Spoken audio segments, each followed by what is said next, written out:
Hello everyone and welcome to this event in partnership with OPIT, Open Institute of Technology. My name is Stefania and I will be moderating this webinar on behalf of Doxity. So I see here that our first participants have joined us, so a warm welcome to all of you. We're just going to wait a few minutes before we dive into our session to ensure that everyone has a chance to connect. In the meantime, don't hesitate to say hi or introduce yourself in the chat here. Furthermore, we're curious to know where are you joining us from, so please take a moment to share your location in the chat. And thank you for being here today. We will start shortly. In the meantime, I just wanted to inform you that we got a Q&A lined up right after the presentation. So this is your chance to ask your questions to our panelists. Don't be shy, go ahead and type all your questions and curiosities in the Q&A box here on Zoom. We will be thrilled to answer them. So also, if you're interested in receiving the certificate of attendance issued by Doxity, stay tuned because we will give you more information after the session. And now, in today's webinar, we will delve into Metaverse, gaining insights from an expert on its impact and potential. So you will also get a glimpse into the new bachelor's and master programs at OPIT and learn how obtaining a degree from OPIT can enhance your opportunities. Also, as you can see, I will not be alone. Here with me, there is Francesco Derchi, Professor of Business Strategy and Digital Marketing, and Greta Maiocchi, Head of Marketing and Admissions at OPIT. Thank you for being part of this event, and thanks to all of you. And now, without further ado, let's get started. So, Greta, the floor is yours. Thank you, Stefania, and a very warm welcome to all of you from wherever you are. So as Stefania said, my name is Greta, Head of Marketing and Admissions, and today with Francesco, we're going to give you a brief overview about our programs and then delve into specific topic, a masterclass on Metaverse. So first of all, I will give a brief introduction about OPIT, who we are. Then I will leave the floor to Francesco for his masterclass, and then I will continue with the programs, the admission process, and answer any questions that you may have. Regarding OPIT, I would like to start from our mission, which is to unlock progress and employment on a global scale. So by providing education that is affordable in the field of technology, but is also of very high quality. So we believe in the fact that we can deliver high quality education at an affordable price, but also in a way that can foster progress and employment. What can we do? How can we do that? And how do we stand in a way apart from other institutions? So first of all, we went for, and we are offering degrees that are recognized and accredited at the EU level and also recognized by WES, which is the American counterpart that lists programs that are recognized in the US. Our programs are online, fully online, and they're flexible enough for you just to continue to work and study at the same time, but also to accommodate your engagement in order to continue your education without disruption. They are focused on technology. So as you will see, we have degrees in computer science, data science, cybersecurity, artificial intelligence, and digital business, something that we're going to focus a little bit more today. Our programs are career-aligned, so they've been designed from the very scratch with the idea that they have to support our students in order to get the skills that are required today and tomorrow by the work environment. They've been designed with companies and for companies as well. And the business that is brought to class is something that you will see that is more than actual, not something of the past. Being online doesn't mean that you don't have a support, so our support is always available. You have the professors, the coordinators of the class that is available for you. We have tutors that can answer any day of the week. We also have a career service. So the support is there in order for you to get the full experience in the proper way. And finally, as I said, we try to be inclusive and affordable, both from a price point of view, but also from a service point of view. So the service, the LMS, the system that you will use is flexible and easy to use. Starting from quality, I just want to mention our faculty, and Francesco is one of our faculty that can represent that. So we went for, as I said, for high quality professors that also have a full knowledge of what the business is. So it's a mix of professors coming from very important university as well, but also they come from business, so that you have also an experience of what companies are looking for today. So we have companies such as McKinsey, PayPal, Morgan Stanley, and so on and so forth. The full list of professors can be found on the website, and I will encourage you to just have a look at them to understand better who your professors can be. Okay, but now we just would like to leave the floor to Francesco. Today we're going to talk about the metaverse. Francesco is one of our professors of business strategy and digital marketing, and this is important as well, specifically for the bachelor and the master in digital business, but we can talk about it a bit later. At the moment, I would just leave the floor to him for this masterclass. Greta, thank you very much for the introduction, and thank you, Stefania, for setting up all this event. Welcome, everybody. I'm glad to be here with you today, and I haven't followed the chat yet, but I look forward to have a nice masterclass with you now and some follow-up Q&A altogether. So as I am sharing the screen, I would like to start by introducing the topic of metaverse as something that is absolutely dynamic, as well as a huge question mark in a way. This is what we're going to explore today. So looking into the agenda, we're going to try to define metaverse by starting first with some action that has been happening around the topic of metaverse. And then as we develop a little bit of exploration, we will end up into the case study of a company which I believe has been one of the most relevant in terms of experience and in terms of initiatives into the so-called world of metaverse. So let's start. Let's start by looking into a founder's letter that the CEO of Facebook issued in 2021, in October 2021. Well, he was anticipating everyone that was interested in the business of Facebook and all the stakeholders like users, that we are at the beginning of a new chapter for the internet. This new chapter is also a chapter that is happening for the company, for Facebook. In fact, as before, like technology has been going into giving what Facebook has been considering its mission, like the power to connect and expression, to provide expression. Now there is an anticipation of something that was about to happen. A new platform. The evolution was so radical, anticipated to be so radical, that even the new platform would have changed into a new name, right? So from Facebook, we would have been happening into the name and the concept of Meta. What is Meta? Something that they anticipated being an embodied internet where you, as a user, are the experience. So you're not just somebody that is looking at it, but you are doing the experience. You are part of this experience.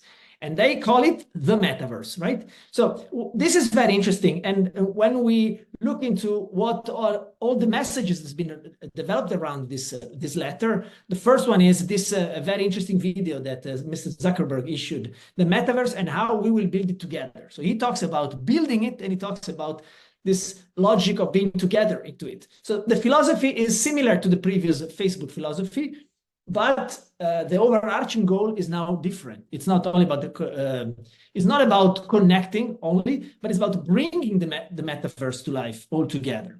So this is something that we need to focus on.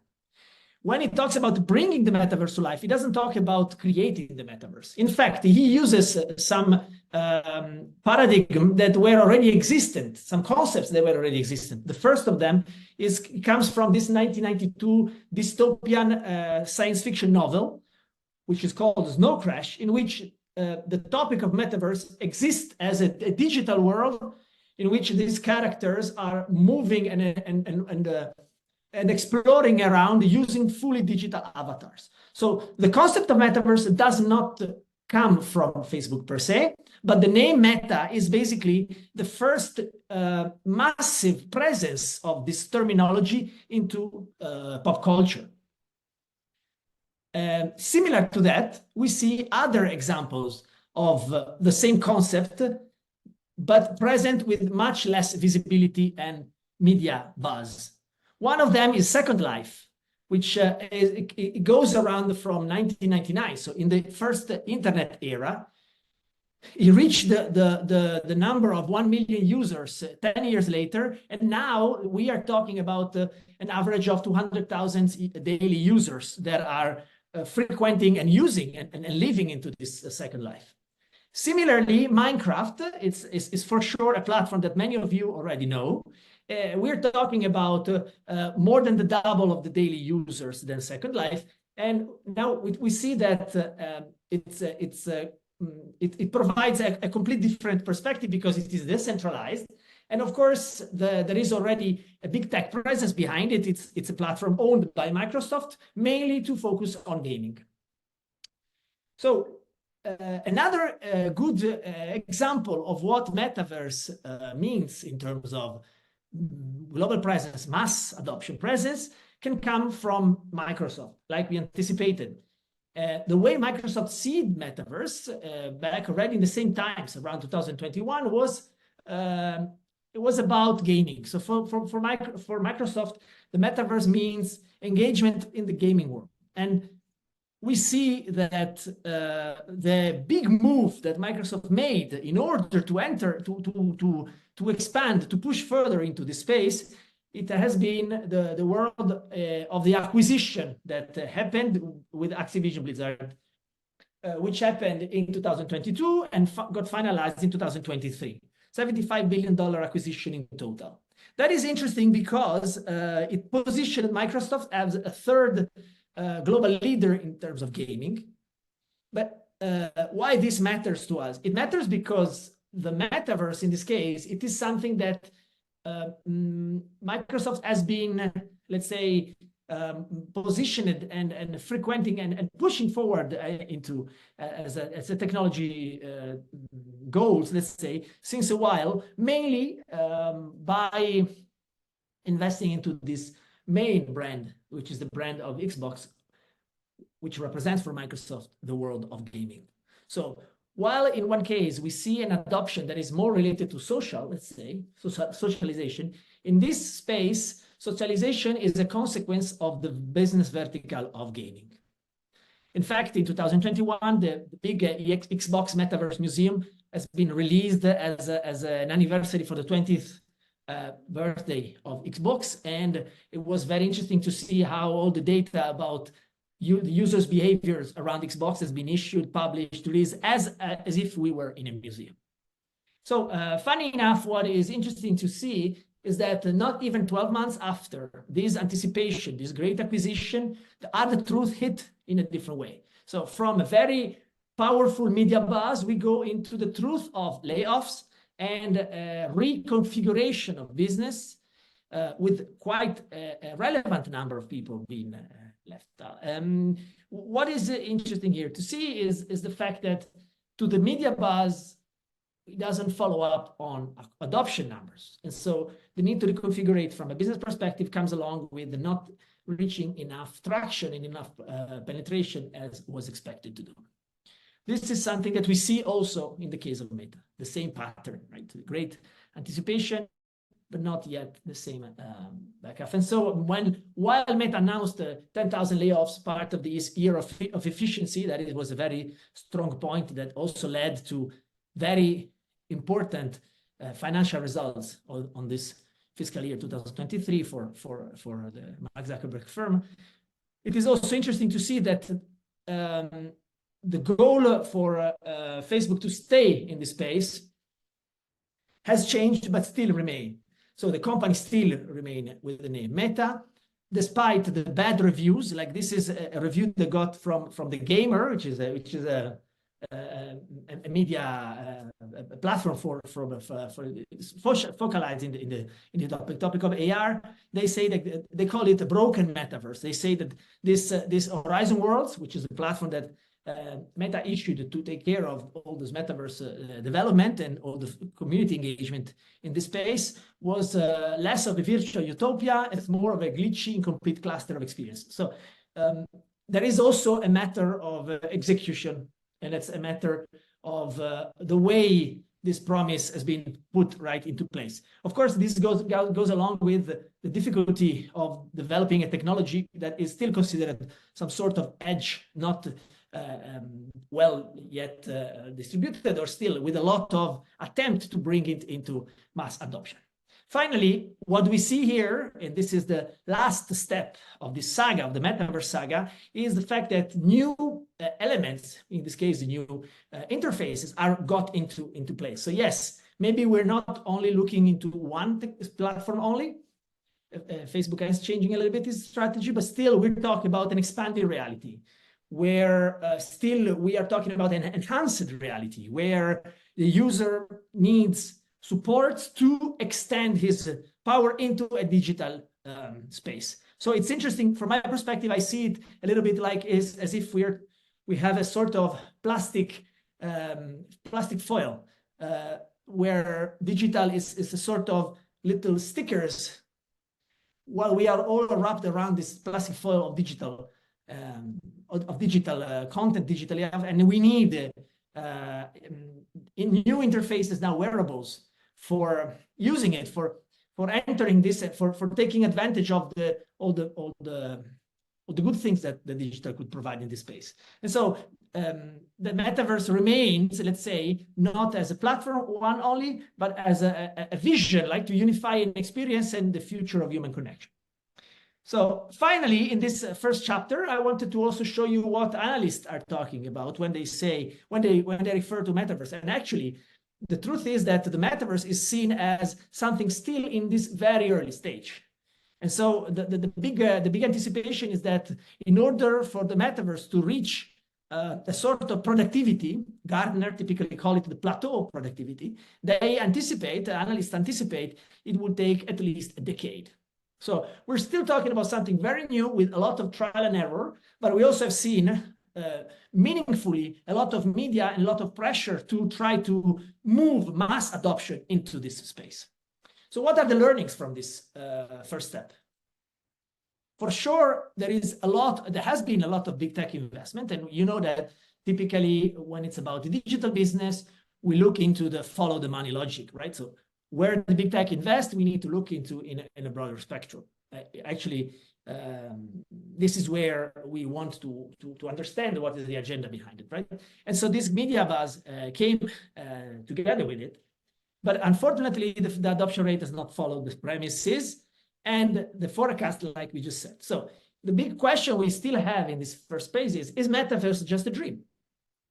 So, okay, as we move forward, we need to now try to give a definition of metaverse. So the one that I want to share with you is the one coming from Matthew Ball. That is the book, A Massive Scaling and Interoperable Network of Real-Time Rendered 3D Virtual Worlds that can be experienced synchronously and persistently by an effectively unlimited number of users with an individual sense of presence and with continuity of data, such as identity, history, entitlements, object communication, and payments.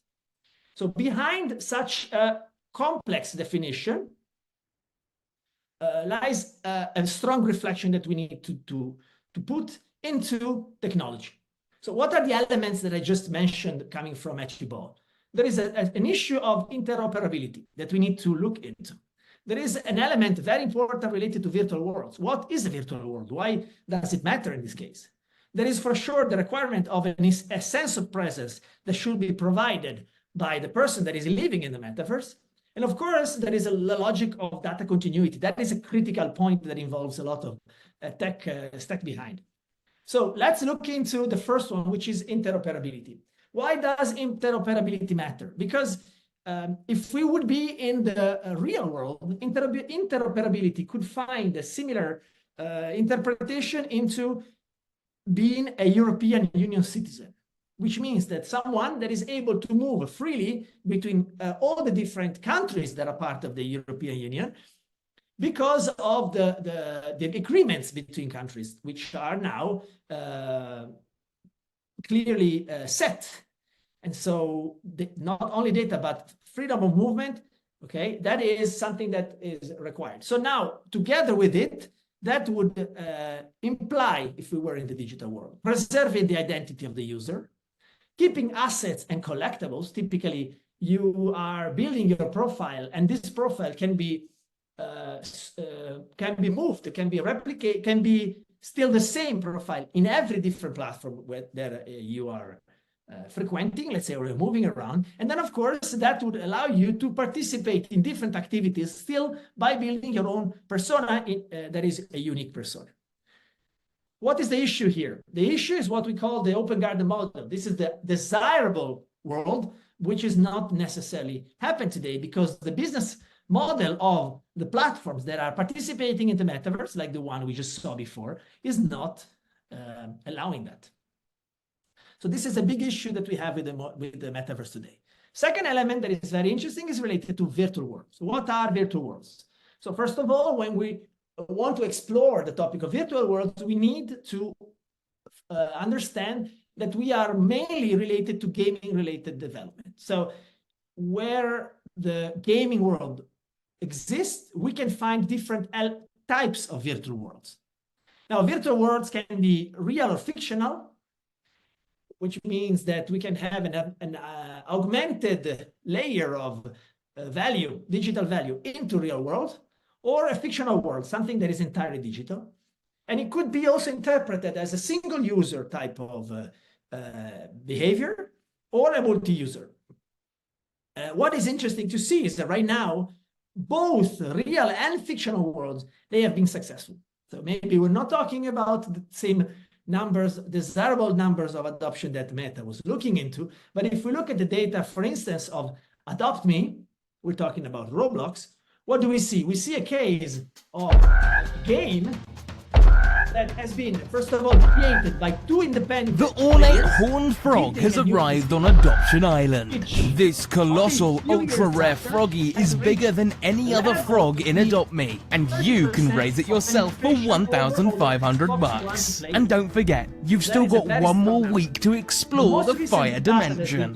Follow the Tim's recipes, find the ingredients, and cook up a burnt bites bait for your lures. Or spend 80 Robux for a guaranteed. That is something very interesting, which goes along also with the business side of it, not only in usability and in terms of purchases, but also in terms of media. We see, for example, Happy Meal issued a box of games, plugins to be provided into the Adopt Me game, right? So that is something that is showing a relevant penetration between this physical world and the digital world we're talking about, the metaverse.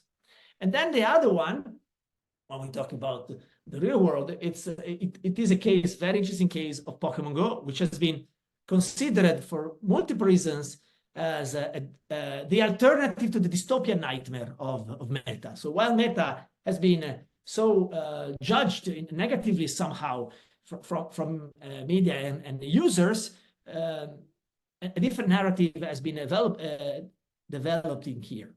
And examples of it comes with the fact that Pokemon Go, just being a game, it still had a very strong number of users and players, 82 million people in terms of active penetration, and with 5 million one-day peak player count. So that is something also very interesting. Said that, we are still in logic of big exploration. Yes, it's true, we have big players investing into it, but we have a lot of novelty that is coming from small players and creative units. So there is this, let's say, impression of being still a world that must be shaped very much so, all right? So what do we see here? The Credit Suisse report for explaining the metaverse to investors talks about the next-gen internet, so the internet of the next generation. Why this matters? I like this perspective because it switched the idea that we're evolving from the internet of information and content into a metaverse, which is a place with activities and experiences. Now, I know that marketers have been talking about making customer experience within the Google or the Facebook world and through social media. But now, clearly, this is a very different logic. And I would like to provide you with this logic with a case study of Nike in order to show you exactly what I mean with it. And so in order to open up this third piece, I want to provide you with a different definition, a new definition, which comes from Professor Sony, which from the Kellogg Business School, which is quite interesting because he talks about a three-dimensional digital environment. This three-dimensional digital environments uses certain technologies, typically AR, VR, blockchain, of course, and social media.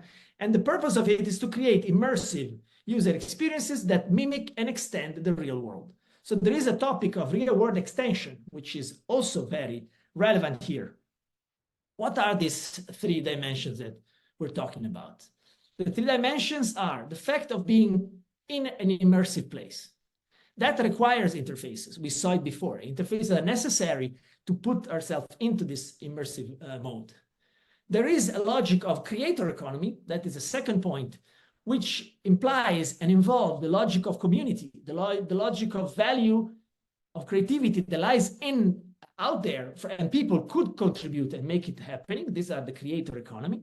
And finally, the third layer is the fact that there is ownership. You can own, you can trade, you can provide scarcity again in a world that digitally based has been defined by abundance. And so this is a third layer that requires, of course, technology as well as new engagement techniques. So the three elements that are necessary in order to provide value in this case are being able to have interfaces to access this world, the fact that we need to build communities around this platform, and the third one, we need to become proficient as business people for creating engagement techniques, right? So as a second very important learning piece, I want to share with you that we are moving from this fragmented scenario of closed garden platforms. That is for sure. We can assume this is very true. There is as well a certain technology convergence that we see happening. Typically in Pokemon Go, people were using the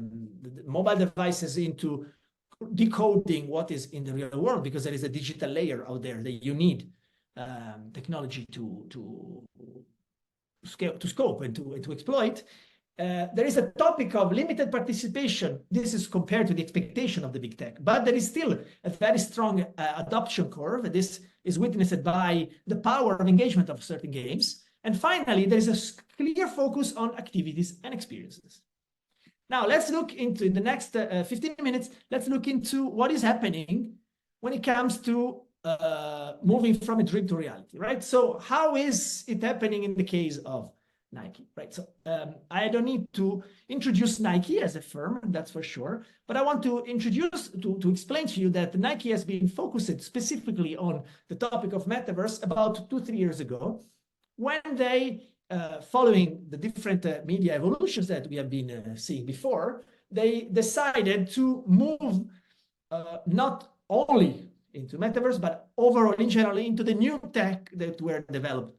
So they decided to launch an in-game collaboration with Fortnite, exploiting the world of blockchain with the creation of blockchain-based digital sneakers.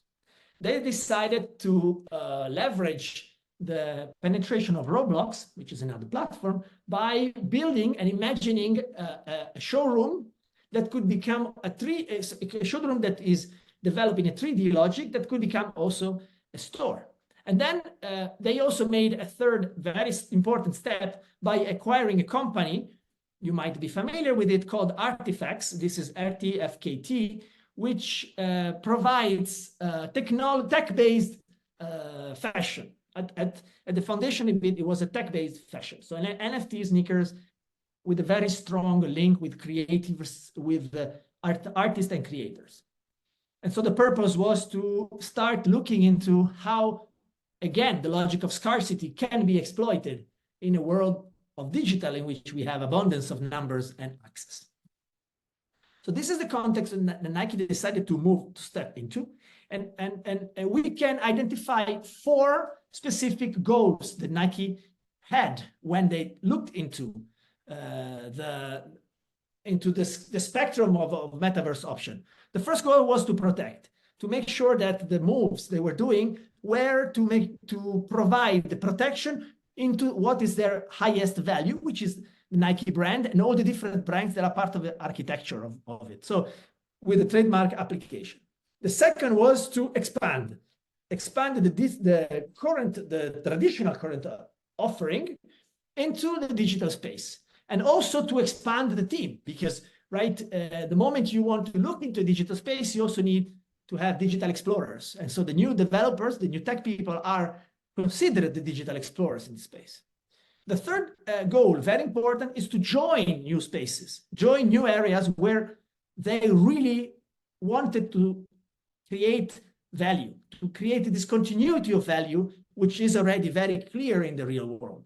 And finally, the exploration for new opportunities, for new possible creative challenges. Now, led by these 4 steps, how we're going to analyze the Nike case is through the framework of the horizons. So the frame of the horizons is it's a marketing framework that allows us to define that when you look into market-related challenges, you can always keep an eye on 3 different horizons. What is the horizon 1? Is the most immediate, revenues and the generation of demand. Then there is a second horizon, which is related to brand building. So to create recognition, to create reputation, to create value, which looks into a longer term. So the value is broader, is more intangible than just the demand generation. And then is a third horizon, which is really the one more related to innovation. So when it comes to innovation, the scope is to shape new markets, shape edges. We could easily see it as an explorer compared to someone that is exploiting, right? So when you look into generating demand, you exploiting what you currently have, while in the horizon number 3, you are exploring new areas where you could create value in the future. So when you look into the 3 horizons, we could clearly define that a marketing goal is quite there. It's what I just explained to you. There is an impact that we can measure according to the different horizons. For the horizon number 1, it's revenues. For the second horizon, it's clearly related to perception. And the third one is influence. So how do you really influence the future of the industry? Which goes along, of course, with time horizon, right? 12 versus 1 year, 12 months versus 1 year, and finally 5 to 10 years as a third shape.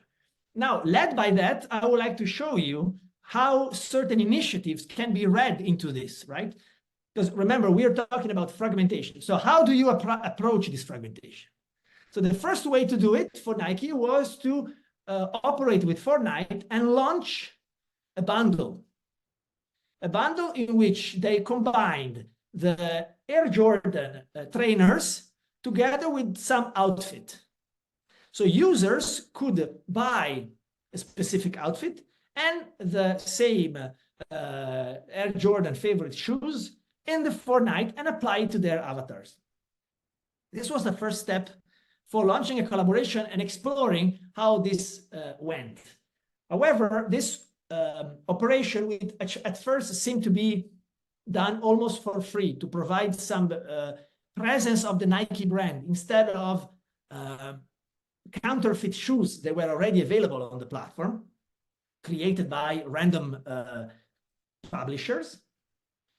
This moved very quickly into a more structured approach to Fortnite. How do you exploit the platform? How do you exploit the Nike presence into a place, a metaverse, a platform, call it however you want, where there is a real penetration, there is a real curiosity, a real interest for the brand.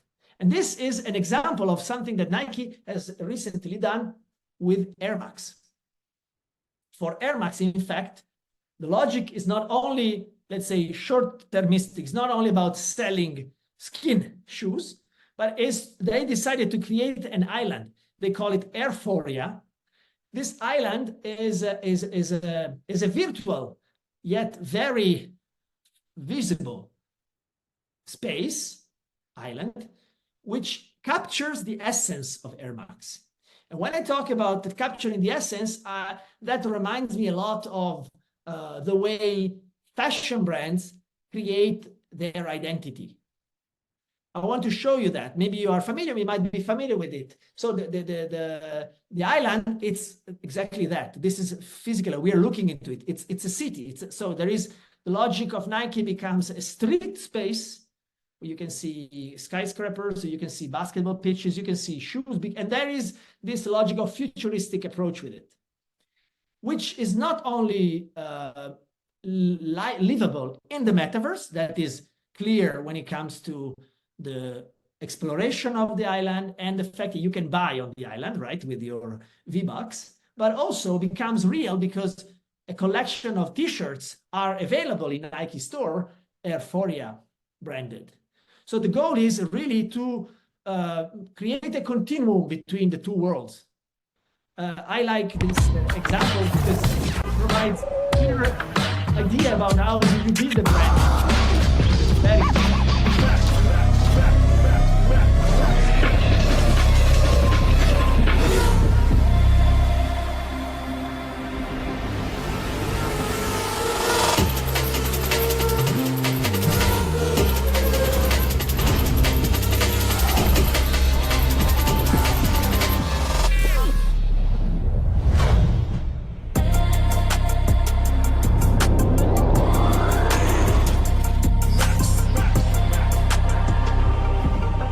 challenge here is for everybody that is finally living in the Fortnite world is to start to look for all the coins that represents the possibility to collect your Air Max, which are all distributed around the island. So there is a gamification and engagement techniques which provides a leverage for users to go look for coins around the island itself. So you can see there is clearly a definition of generative demand, and there is a possibility to buy. So it's a digital revenues, like a digital new stream of revenues coming from the digital.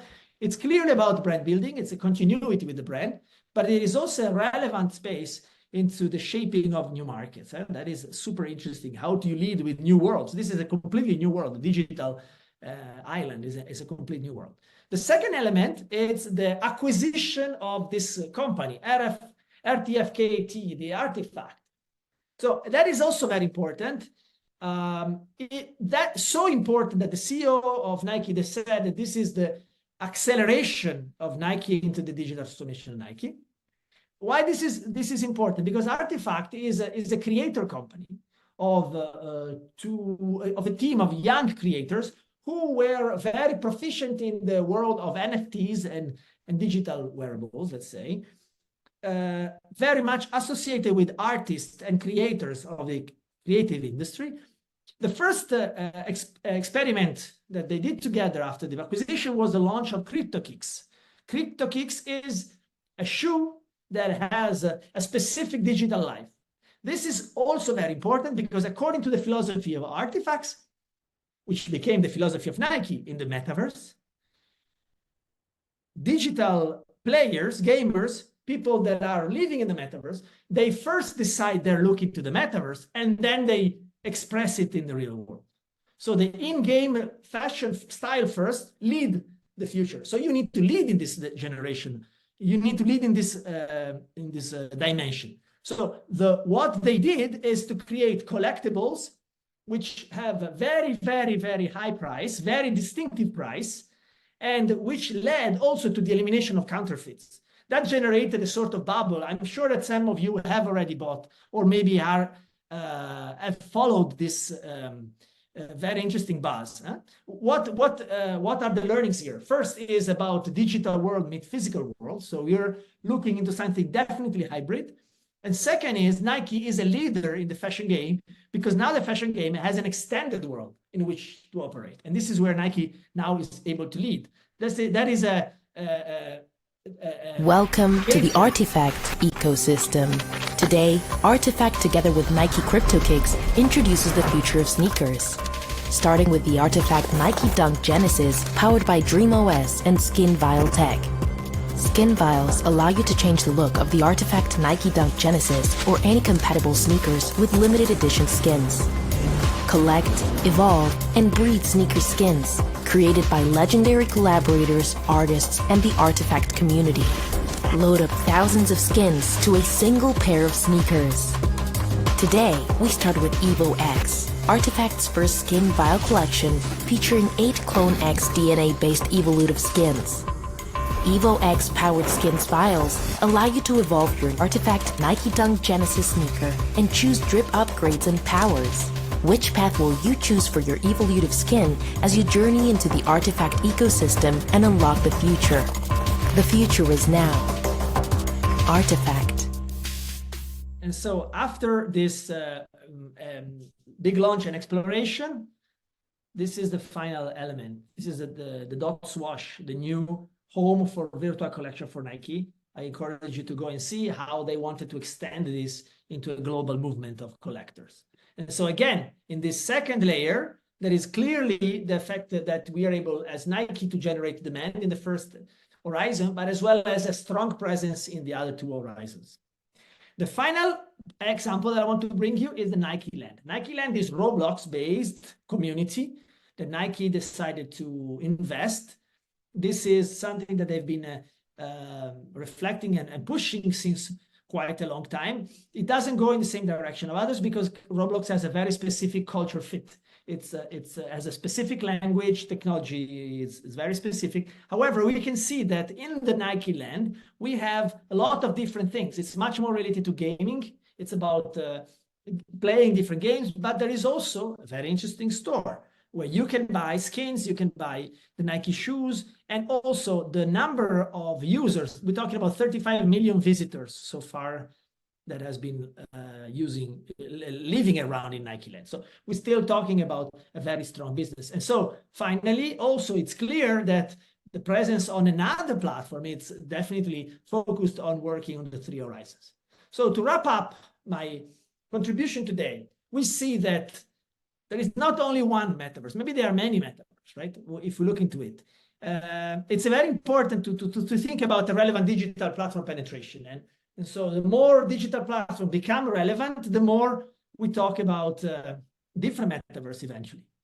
And then there is another element that is very important, is related to innovation. So we see that the ones that are able to have the most success, we're talking about Adopt Me, we're talking about artifacts, are young creators. So that is in the element. The real innovation is pushed by them. So what happens oftentimes is that big companies are coming in, acquiring innovators in order to provide value. They need external support for it. And so what are the big brands dilemma that we see? First of all, it's a matter of what are you going to do now as opposed to where are you deciding to invest? Investing takes a long time, and having future presence might be also catching on the right platform when this happens. So choosing which platform and how, it's very important too.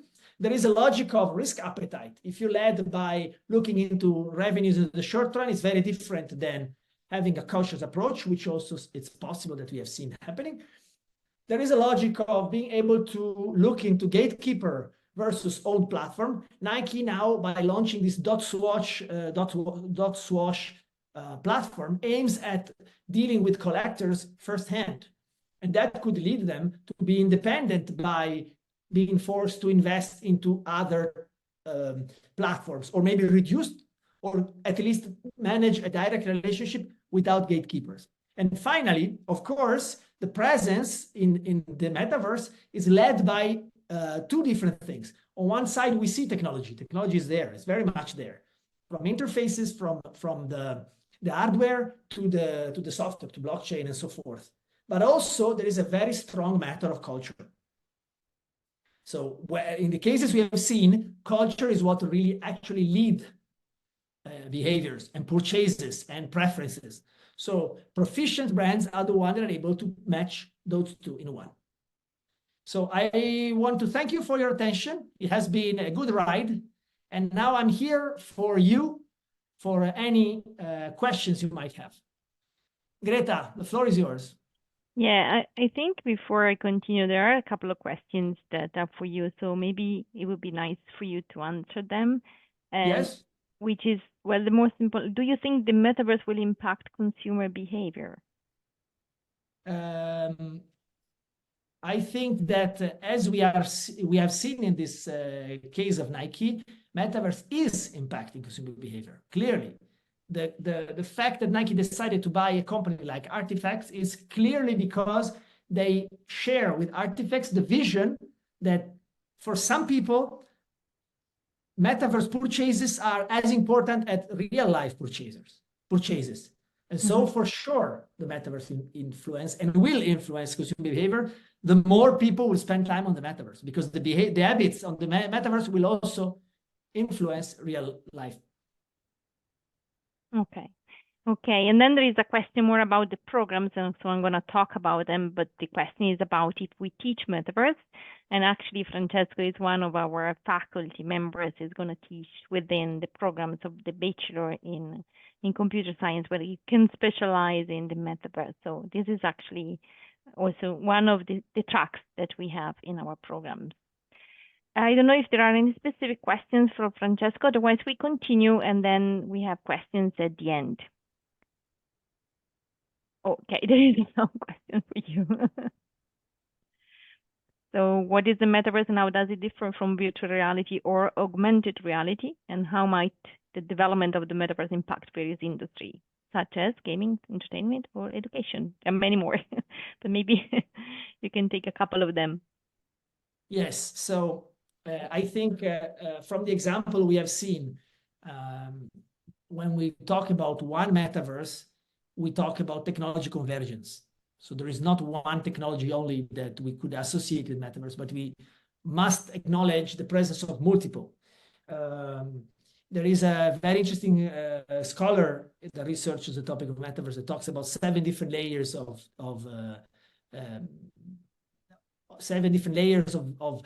elements that affects the metaverse.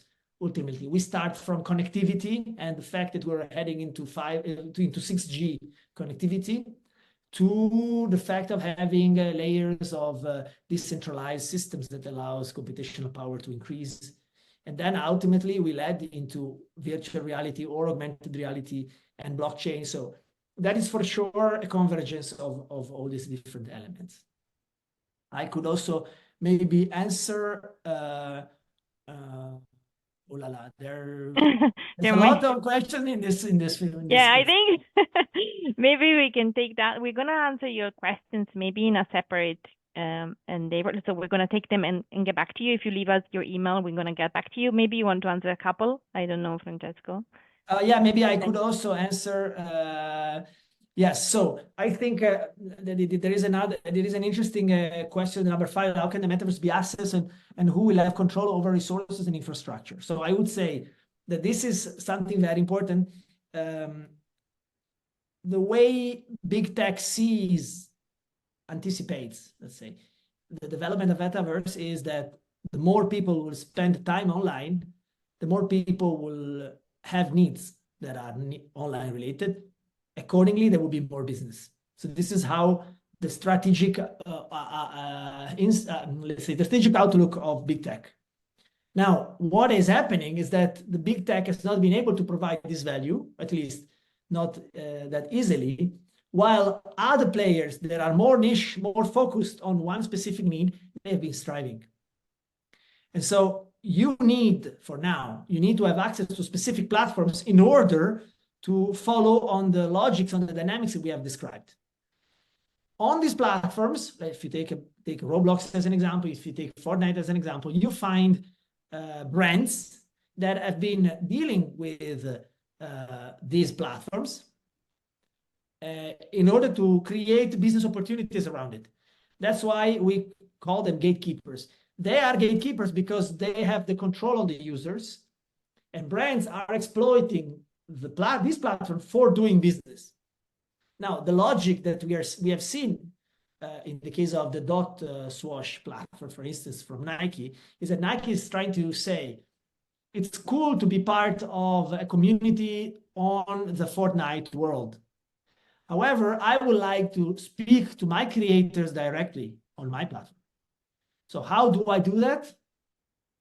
I need to create a platform that is competitive enough, that is useful enough, so these people can stay with me, and I can exploit a specific relationship with them. Okay. Maybe I just ask you to respond to the last question of Alexander. She's mentioning Pokemon Go. in the Some. Yes. Yes, how does cybersecurity affect the metaverse and what are the risks involved in using metaverse? Wow, so cybersecurity topic, it's a very broad topic. I would say not all the platforms are the same, and so not all the rules in terms of safety, security are the same. And typically, we see two levels of issues here. There is a level of tech-related issues, and there is a level of what is called like social engineering techniques. So they are divergent. Like the tech-related issues are related to cybersecurity in the sense of data sharing, data theft, and anything related to sensitive information which can be taken away from the platform, like data breach. On the other side, we have a topic of I am with very specific and sophisticated techniques, I'm able to influence people because I don't have a physical relationship with them. So if I become proficient into it, I can have people doing what I want them to do. This opens up a lot of spaces for scamming. There are multiple cases. One of them that I recall, I won't say the name of the brand, but a certain brand shop has been completely cloned. And by faking very interesting prices, these people, they were influencing users from various platform community metaverses to go and buy. But there was no merchandising. The website was a clone. So I would say both are very strong type of risk, let's say, subject to high risk, let's say. Okay. There are other questions. If you don't mind, I will continue with the presentation. Maybe if you can stay with us and look at the questions in the Q&A, and then at the end answer them. Okay, we can proceed with the presentation in the meantime. Go ahead, Greta. Yes, it's a good idea. So I'm going to present now, continue just since some of you asked questions about the programs. I'm just going to give you a brief overview of the programs and the admissions, and then we continue with this very interesting discussion with Francesco. So as I mentioned before, we offer degrees, bachelor and master degrees in the technology field. So we have two bachelors, one in computer science, the other one in digital business, and 4 master of science, one in applied data science and artificial intelligence, another one in enterprise cybersecurity, another one in applied digital business, and the final one in responsible artificial intelligence. So what about these programs? In a glimpse, we don't have a lot of time, so if you're interested, I just ask you to book a meeting with us to have a look at the programs one by one and look also at your curriculum to understand what is the best program for you. I just want to mention something that Francesco was mentioning before. Any sector, any company is going to be impacted by the digital transformation and by technology. Nike is nothing compared, like you wouldn't think that Nike is something within the digital business, but you have seen what they're doing. So that means that they need skilled employee in any type of endeavor, from, we mentioned blockchain, we mentioned marketing, we mentioned IT, we mentioned anything that can bring Nike to be present within these digital transformation that is impacting everybody. And we haven't mentioned AI, so which is another big phenomenon that is crossing everywhere. So that's why these degrees are important for your future as well. Regarding the bachelors, we have the core terms, the electives, and the final project. In the core terms, since one of you asked, especially in the modern computer science, we have also the possibility after the core terms, to specialize in a stream. We have 4 streams: cybersecurity, data science, metaverse and gaming, and cloud computing. While for the digital business is a bachelor that mixes the digital business and economics with a robust IT skill. So it merges business insights with digital experience. They are similar in a way. One is more focused on the business, the other one more in computer science.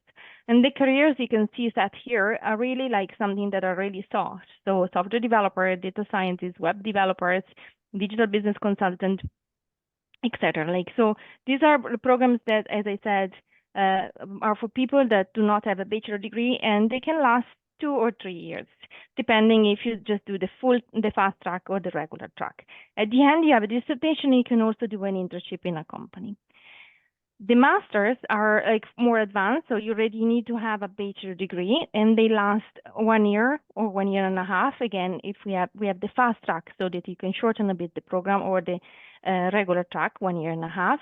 And as I mentioned before, they're more in the data science, artificial intelligence endeavor, but also with cybersecurity and digital business. So the first program is Applied Data Science and AI. It's at the intersection between management and tech. So it's for those of you who want to become data analytics consultants, or data scientists, or artificial intelligence consultants. You get the idea of what data is, like you will get the foundation about that, and then explore better the application of that in different sectors. The Master in Enterprise Cybersecurity, it's about developing skills and developing strategies within the cybersecurity endeavors, and it's also aligned with official industry certifications. Again, the careers are very focused on becoming a cybersecurity consultant, or IT manager, or a cybersecurity compliance officer. As we were mentioning before about cybersecurity, but one of you, of course, this is becoming more and more important, the security within the companies. The Applied Digital Business Master of Science, it's a continuation of the bachelor, so you blend theory with practical experience, and here you will leverage between technology, digitalization, and business, so the relationship between these two aspects, which are becoming fundamental in any companies, for what we have seen before with Francesco. Having a grasp of what is technology and digitalization is required by any business person nowadays.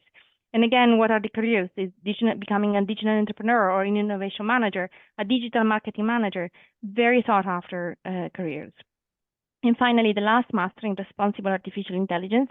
This is the one that you can continue for another term to have 120 ECTS. The other ones are all 90 ECTS credits. And it's about artificial intelligence, a little bit more technical. We require technical expertise, and you will get a technical proficiency together with the ethical responsibility and human center that is required today in order to manage projects at the intersection of AI and human capabilities. And within the careers, you can become an AI application developer, or product manager or designer, an AI business strategist, or machine learning engineer. So everything that is related to AI, but still with an ethical responsibility and human-centered flavor. What about studying with us? Our courses are online. You have live and recorded content. So you will meet, for instance, Francesco in a live lesson like today, but before and after you will have content to be watched and to be done, and projects to be done in order to acquire all the expertise. We don't have final exams, but continuous projects. So you will learn by doing assignment and assessment throughout the entire program, with progressive assessment that will actually give you a feedback as well if you have learned and mastered this specific module. When it's available, we have professional certifications. It means that our courses are in line with those, and after that you can take the certifications, like AWS, for instance, is an example. As I mentioned before, we have student support. So the faculty is there with tutors every day. You also have the senior coordinator that will support you during all your program, and also the career service.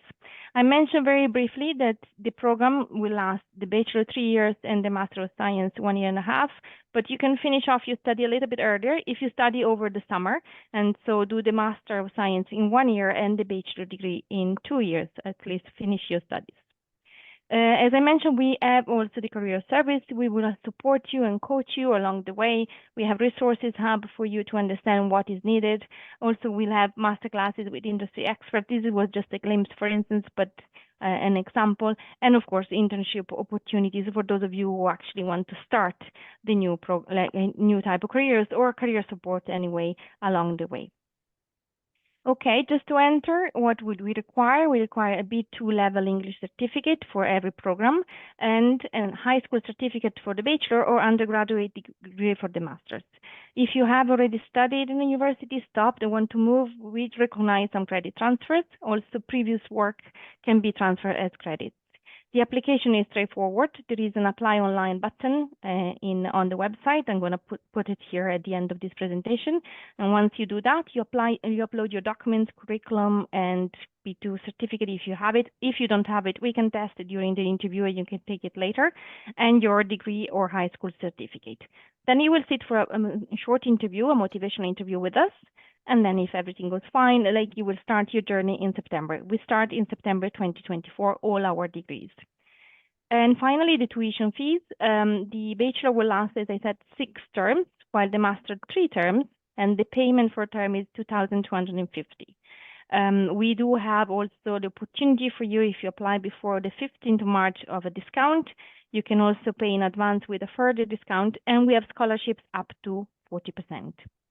Okay, and just in the end, you can meet with us, you can meet our students, you can find them on our website. It's a community very large, coming from more than 38 countries, and you can connect with them from any, like, if you want to have specific questions, or we can put you in contact with them, or you can join us for the next 2 masterclasses. We have one in March 19 about cyber threats landscape, cybersecurity, and one on the 28th.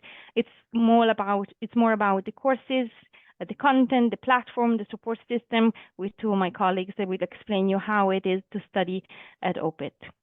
And finally, these are our contacts. You can write to us on hello@opit.com, or just call us on the phone number. Use WhatsApp. We're very happy to WhatsApp with you, or find more information on the website. I'm going to leave you the contacts in the chat anyway after this, we finish off this. Okay, so Francesco, I don't know if you want to continue to take the questions. Well, I think Greta, thank you very much for everything. I maybe want to answer this last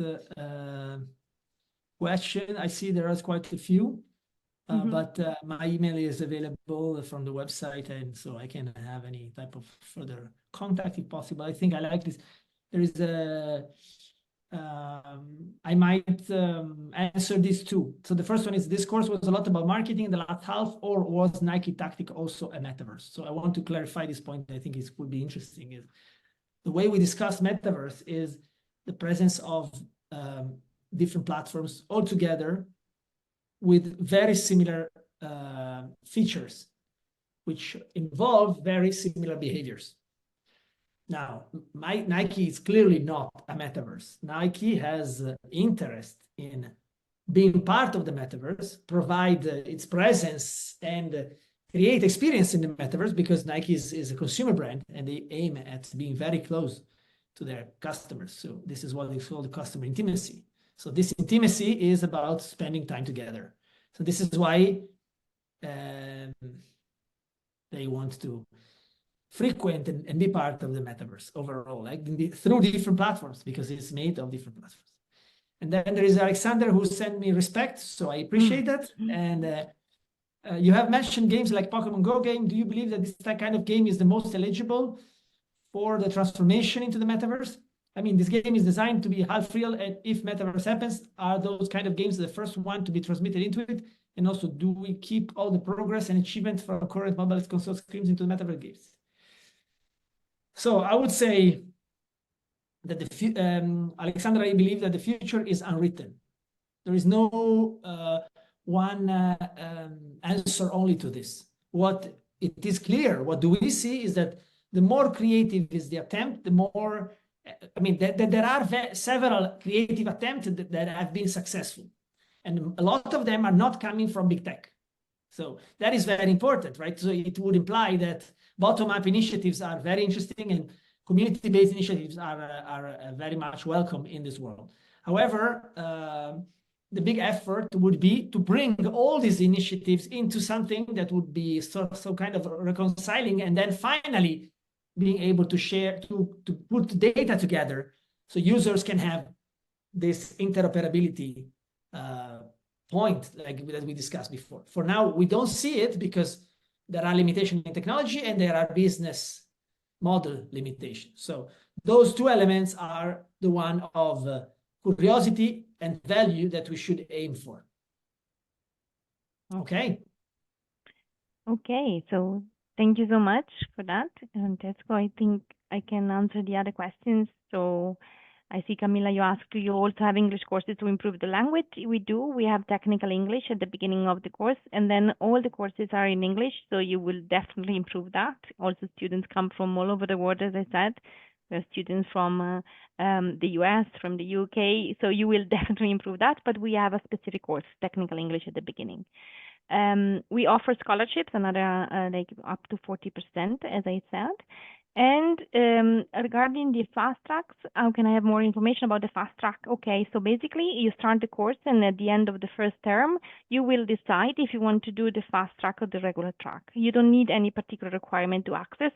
What you need is time to study over the summer. So basically you have 2 or 3 semesters per year, depending on your availability to study from May to September, which is either a study term or a break term. It's up to you, and you can decide after the first term. Yes, I confirm that all the lessons should be attended live, but like they're not mandatory. So basically everything is recorded and on the platform. Before the lesson, for instance, you have a lesson with Francesco, before that, it will put the material to be watched or to be read before that, or some tests, anything that just give you familiarize you with the topic. Then you have the topic. If you cannot attend the lesson, you will watch it recorded. And what happens then, you will have projects and assignments to do, either alone or with a group. So it's also like group projects are available, many of them, so that you can interact with other students. And there is no different fee for the fast track, in the sense that they're both the same. It's just your time that is dedicated in a different way. Okay, I think we answer all the questions. I don't know, Stefania, say, oh, there is another one. Can I apply now for the Bachelor in Computer Science? Yes, we're receiving many applications. We already have students coming up, so I would recommend you, this is important, thanks for that, to apply as soon as possible, because although we have like rolling applications, then we will not have too many students in the ending class. We have to manage also the tutoring and everything, so I would recommend you to apply as soon as possible. And regarding the applications, you can find them on the website, so www.opit.com. You find all the information over there. And as I said, you can contact us. You will have our contacts if you need more information or one-to-one sessions to have a look at your profile. Okay, greetings, Alexander Alexander said greetings from Serbia. Greetings. Okay, thank you all for very interesting questions to Francesco. You challenged him, and that's good. And okay, I think we answered everything. Yeah, I guess that for now we're done with the questions. So thanks again to our panelists to be with us today, and thanks to everyone to have joined us, to have been so curious and responsive with all your questions. So I hope you learned a lot and that this webinar helped you to discover more about the metaverse and also about OPIT. So now, if you're interested in receiving our certificate of attendance, you can click in the link that I'm sending right now in the chat. So here you have it. So we will share also the recording with you in the following days. So please keep an eye on your email. And I also wanted to ask to our panelists if you want to leave a message before saying goodbye to our students. Well, I'm gonna say first, and it's up to you, Francesco. I'm learning every day with our faculty as well. So I was impressed by how quickly the sectors are transforming and embracing this digital transformation. I wasn't so much aware of what Nike was doing. I have a son who plays with Minecraft, so I saw Nike there, but I didn't understand how deep it was. The transformation behind. So do you think this is going to be like a very fast change in every sector? Like, is there something that maybe we should tell our audience as well about staying updated with the knowledge in digital transformation? Greta, maybe I can send the last message following on yours. I think the point, at least from my experience, is that the foundations of this world that we now call disruption are about fast development, rapid development, and constant innovation, continuous innovation. So as citizens and humans, if we want to have responsible roles in society, no matter which role, but the more we want to be engaged in society, the more we need to understand, the sooner we need to understand these rules of the game. When we do that, continuous learning, it will be automatically part of the process. There is no way to escape. So it's much smarter to start soon and get into a community where your learning is facilitated by the people that you are dealing with. You're part of your society, let's say. Yes, definitely. Yes, thank you for that. You never stop learning. Okay, so Thank you very so much. Thank you. Thank Thank you, you. Thank you, everyone. everybody. Cheers to everyone. Bye-bye. Bye. Bye. It was Bye. a pleasure. Bye bye. Ciao.